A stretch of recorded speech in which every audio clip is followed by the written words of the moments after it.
Hello friends, आपका अपने इस यूट्यूब चैनल पर हार्दिक स्वागत है। देखिए, आज मैं आपको TRE 3 का डॉक्यूमेंट्स वेरिफिकेशन का फुल प्रोसेस बताने वाला हूं। उसके साथ ही साथ आपको मैं आज बताने वाला हूं कि जो TRE 4 का जो एग्ज़ाम होने वाला है, तो क्या वो वैकेंसी आएगी या नहीं आएगी, और आएगी तो कितने पदों पर आने वाली है, सारी जानकारी मैं आपको देने वाला हूँ। तो सबसे पहले चलते हैं, जो TRE 3 में सफल अभ्यर्थी हैं उनके काउंसलिंग प्रक्रिया का जो जारी कर दिया गया है। 9 दिसंबर से उनका काउंसलिंग शुरू हो रहा है। काउंसलिंग में क्या क्या चाहिए होता है, कैसे कराना होता है, आपको पूरी काउंसलिंग प्रक्रिया का यहाँ पे चार्ट आपको दिख रहा होगा, कब कब किसका कैसे कैसे कहाँ पर है। तो मैं शुरुआत करता हूँ।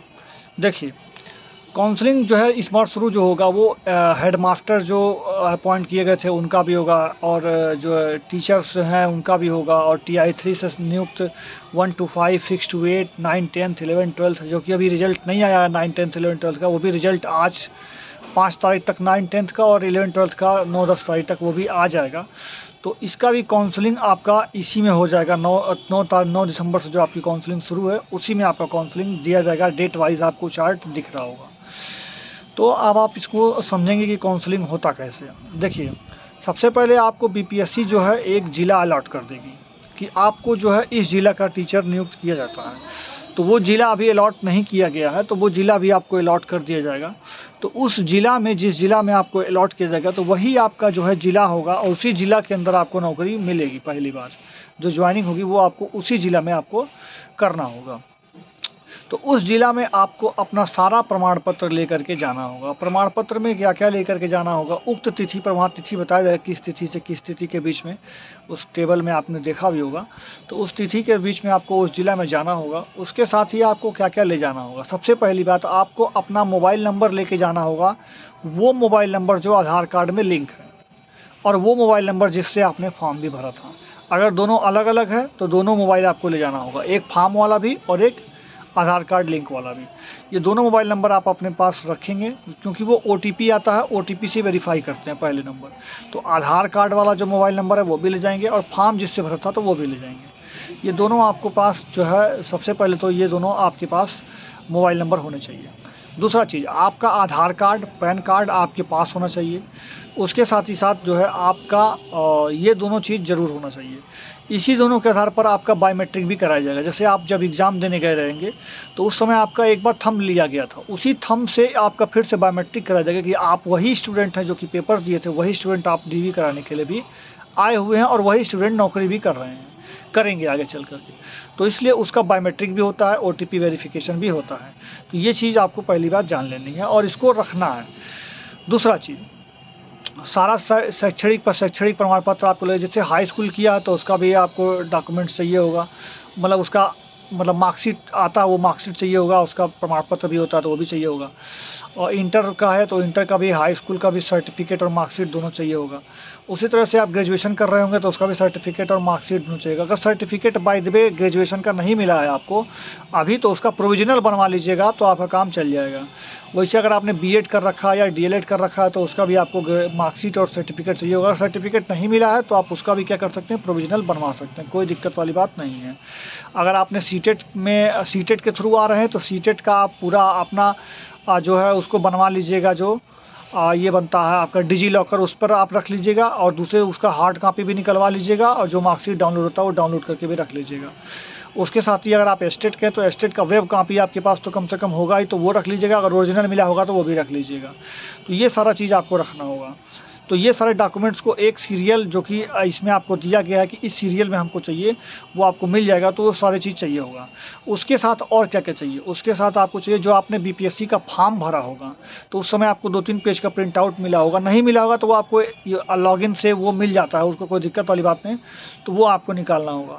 तीसरा चीज़ उसमें और क्या चाहिए होगा, तो और आपने जो पेपर दिया था BPSC वाला, उसका एक एडमिट कार्ड मिला होगा आपको जब पेपर दे करके आए होंगे, तो वो एडमिट कार्ड भी दे देना, मतलब आपके पास होना चाहिए। उस पर एक आपको पता चले तो एक पन्नी लगी होगी चकोर सी, और जब आप प्रेजेंट हुए होंगे तो उस पर एक छोटी सी पन्नी चिपकाई गई होगी एडमिट कार्ड पर, तो ओरिजिनल एडमिट कार्ड वही माना जाता है, तो उसको भी ले लीजिएगा। अगर आपके पास हो, नहीं तो एक एडमिट कार्ड तो आपको चाहिए ही चाहिए।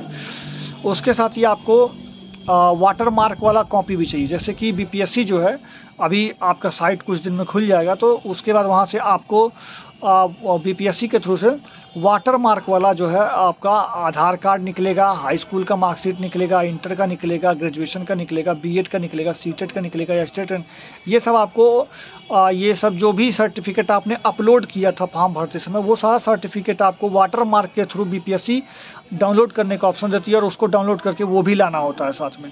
तो ये भी आपको लाना होगा। तो ये सारे तो डॉक्यूमेंट्स हो गए जो कि आपको लाना पड़ेगा। अब एक बात आता है मन में कि सर मेरा नाम में मिस्टेक है या फिर मेरे मोबाइल नंबर में गलती हो गया या फिर कोई भी चीज़ गड़बड़ी है उसमें, तो क्या मेरी नौकरी चली जाएगी कि तो नहीं। तो देखिए, सबसे पहली बात, आप पढ़ के नौकरी लिए हैं, आप ईमानदारी से छात्र चुन करके आए हुए हैं जब आयोग द्वारा, तो आपकी नौकरी कोई नहीं खा सकता। ये है थोड़ी परेशानी आपके लिए बढ़ जाएगी, लेकिन आपकी नौकरी सेफ और सिक्योर है। परेशानी भी नहीं बढ़ेगी अगर मान लीजिए नाम में एक अक्षर का, दो अक्षर का कोई मिसमैच है, स्पेस का बात है, कोई भी चीज़ है, तो उसका एक एफिडेविट आप कचहरी से बनवा लीजिएगा। कोई भी एडवोकेट वकील जो होगा वो आपको बना देगा। उसके लिए आप बोलिएगा कि हमको ऐसी ऐसी बात है, तो वो आपको एफिडेविट बना देगा। तो एफिडेविट आपको बनवा के रख लेनी है अगर आपको कोई मिस्टेक है तो। दूसरी चीज़, अगर आपने आधार कार्ड में अपडेट किया है कुछ एड्रेस वगैरह, नाम वगैरह, बायोमेट्रिक वगैरह, फ़ोटो वगैरह, तो आपको दिक्कत परेशानी कर सकता है। 6 महीना से पहले किया है तब कोई बात नहीं। 6 महीना के अंदर अगर आपने अपने आधार कार्ड में कोई भी चीज़ करेक्शन किया है तो वो आपको दिक्कत का सामना उससे करना पड़ सकता है, क्योंकि वो आप संदेह के नज़र में आ जाएंगे कि आपने क्यों किया, आपने अपडेट 6 महीने के अंदर क्यों किया। आपने एड्रेस बदला कि बिहार के निवासी हो जाएं, या आपने अपना नाम बदला, या क्या बदला है वो भी डिपेंड करता है। तो 6 महीने के अगर आपने कोई संशोधन अंदर नहीं किया तो कोई दिक्कत नहीं, अगर किया तो थोड़ी सी परेशानी बढ़ती है। काम आपका वैसे भी हो जाना है। एक सटीक आपको इनका मतलब देना होगा रीज़न कि मैंने किस रीज़न से वो जो है अपडेट किया है। तो ये सारी चीज़ें हैं जो कि मैंने आपको डॉक्यूमेंटल बता दी कि ऐसे ऐसे होता है। उसके क्या करेंगे, आप इन सब की 2-2 कॉपी, मतलब इन सब का 2-2 3-3 सेट बना लेंगे और अलग अलग फाइल बनाएंगे। अलग अलग फाइल में सीरियल वाइज लगा करके उसको रख लेंगे। हाँ, तो फ्रेंड्स, आप दोनों 2-2 सेट जो है क्या कीजिएगा, उसको फाइल बना करके उसको अपने फाइल में रख लीजिएगा। अब 2 अलग अलग, 3 अलग अलग, कम से कम 3 सेट में फाइल तैयार रखिएगा और 3 फाइल आप अलग अलग रखिएगा। एक मूल दस्तावेज, एक फ़ोटोकॉपी वाला, एक उसका भी मतलब फ़ोटोकॉपी। 2 फ़ोटोकॉपी और एक मूल आपके पास होना चाहिए। तो इस तरह के 3 फाइल बना लीजिएगा आप सीरियल वाइज में। कुल मिला के 8 फोटोग्राफ्स आप रख लीजिएगा। 6-7, मान लीजिए 4 तो लगता है, लेकिन आप 8 रख लीजिएगा अपने पास में। उसके साथ ही आप बैंक पासबुक, अगर आपके पास एसबीआई का खाता होगा तो रख लीजिएगा, अन्यथा उसकी कोई ज़रूरत नहीं है, खाता वहाँ भी खुल जाता है, तो उसमें कोई टेंशन लेने वाली बात नहीं है। आधार कार्ड, पैन कार्ड से खाता तुरंत वहीं पे खोला जा सकता है, तो इसलिए उसकी दिक्कत नहीं है। तो आपका अगर एसबीआई में खाता है तो उसका पासबुक रख लीजिएगा, नहीं है तो वैसे ही चले जाइएगा, कोई बात नहीं होगा, वहाँ खाता खुल जाता है। क्योंकि मेरा भी खाता नहीं था पहले एसबीआई में, तो मेरा भी खाता बाद में खुला था वहाँ पर, तो ये कोई समस्या वाली बात नहीं है। तो ये चीज़ हो गया। तो ये सारे डॉक्यूमेंट्स आपको लगता है डॉक्यूमेंट्स वेरिफिकेशन के दौरान में। अब इसमें होता क्या है, देखिए, सबसे पहले आपको जिस दिन पे डॉक्यूमेंट्स वेरिफिकेशन होगा, पहले का मैं प्रक्रिया बता रहा हूँ कि पहले होता था क्या कि डॉक्यूमेंट्स वेरिफिकेशन में आपको बताते थे तो डीआरसीसी कार्यालय होता है जिला का, उसी में कार्यालय में आपको जाना होता है। वहाँ पर आपका लंबी कतारों में खड़ा होकर के अपना डॉक्यूमेंट्स वेरिफिकेशन कराना होता है। उसके बाद आपको अगले ही दिन या तो ट्रेनिंग सेंटर दे दिया जाता है जिसमें 14 दिन की ट्रेनिंग होती है, या तो फिर आपको ब्लॉक दे दिया जाता है। किसी भी ब्लॉक में ओरिएंटेशन के तौर पर, काउंसलिंग सह ओरिएंटेशन के तौर पे आप स्कूल में टैग कर दिए जाते हैं कि आप जाइए ट्रेनिंग के तौर पे आप पढ़ाइए वहाँ पर 2, 4, 5 दिन, 10 दिन, जब तक कि ट्रेनिंग सेंटर खाली ना हो जाए। खाली होते ही आपको 14 दिन की ट्रेनिंग दिलवा देंगे, या उससे पहले नियुक्ति हो जाएगी तो नियुक्ति दे देंगे आपको। तो वो टैग कर देता है ब्लॉक के थ्रू, मतलब किसी भी ब्लॉक के थ्रू आपको टैग कर दिया जाएगा विद्यालय, उसी जिला के अंदर ही टैग किया जाएगा, जो भी किया जाएगा उसी जिला के अंदर ही किया जाएगा। ये पहले की प्रक्रिया थी। अब हो सकता है कि आपका डीवी कराने के बाद आपको घर भेज दिया जाए, बाद में आपको फिर से ज्वाइनिंग के लिए बुलाया जाए, बाद में उसका ट्रेनिंग कराया जाए, या हो सकता है वहीं से ट्रेनिंग भेजा जाए। तो दोनों पॉसिबिलिटी है, तो हो सकता है दोनों के हिसाब से आप तैयार रहिएगा। अगर आपको हो सकता है कि वहीं से ट्रेनिंग पे भेजा जाए तो वहाँ से ट्रेनिंग पे जाने के लायक अपने आप को बना लीजिएगा, तब जाइएगा, अपना उसी हिसाब से व्यवस्था कर लीजिएगा। या फिर ये भी हो सकता है कि आपको घर भेज दिया जाए, या फिर ये भी हो सकता है कि आपको विद्यालय से टैग करके आपको किसी प्रखंड में ओरिएंटेशन के तौर पे लगा दिया जाए। तो आपको बड़ी समस्या का सामना करना पड़ जाएगा। जैसे हमें भी विद्यालय से ओरिएंटेशन के तौर पे टैग कर दिया गया था, हमें ट्रेनिंग सेंटर पर नहीं भेजा गया था, हमारी जगह नहीं था ट्रेनिंग सेंटर में, तो हम करीब 1.5 महीना तक ऐसे ही ओरिएंटेशन करते रह गए थे, और 1.5-2 महीना के बाद हमारी ज्वाइनिंग हो पाई थी फाइनली। तो ये समस्या हो जाती है, 1.5-2 महीने का खर्चा आपको अपने पॉकेट में रखना पड़ेगा, रहने खाने का व्यवस्था करना पड़ेगा।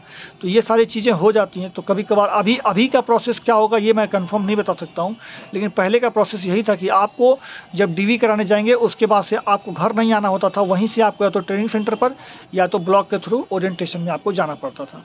अब क्या करेंगे ये आगे की बात है, ये जब काउंसलिंग शुरू होगी उसके बाद ही ये क्लियर हो पाएगा कि होगा क्या।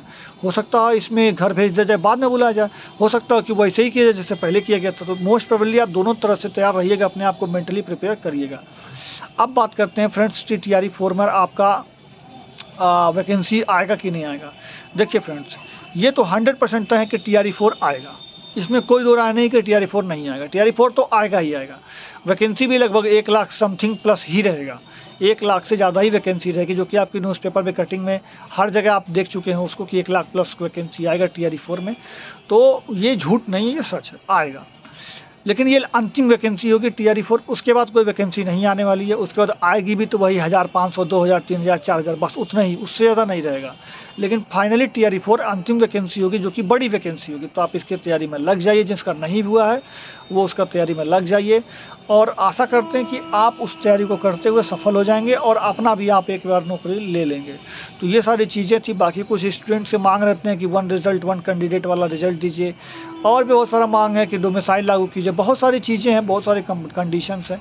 तो सरकार इस पर क्या एक्शन लेती है वो तो आगे की बात है, लेकिन अभी के जो सिनेरियो के हिसाब से है TRE 4 आएगा। आप उसकी प्रिपरेशन चालू कर दीजिए, मार्च अप्रैल तक में आपका TRE 4 का लमसम आपको जो है सब कुछ देखने को मिल जाएगा। फिलहाल अभी 1-2 महीने कुछ नहीं होगा, लेकिन 2 महीने के बाद में आपको सब कुछ देखने को मिल जाएगा। तो ये सारा जानकारी आपको कैसा लगा कमेंट करके बताइएगा। TRE 4 के लिए मैंने 99 रुपीज़ में कुछ PDFs आपके बनवा रखे हैं, तो अगर आप उस PDF के इच्छुक हैं लेने के लिए, उससे पढ़ सकते हैं आप, क्योंकि SCRT बेस्ड पर ही सारे क्वेश्चंस आते हैं जो कि मैंने पढ़ा था, तो आप भी वही पढ़ के सिलेक्शन ले सकते हैं। तो अगर आप उस PDF को लेना चाहते हैं तो 99 रुपीज़ करके इस व्हाट्सअप नंबर पर आप स्क्रीनशॉट भेजेंगे तो आपको कोर्स वहीं पर प्रोवाइड करा दीजिएगा।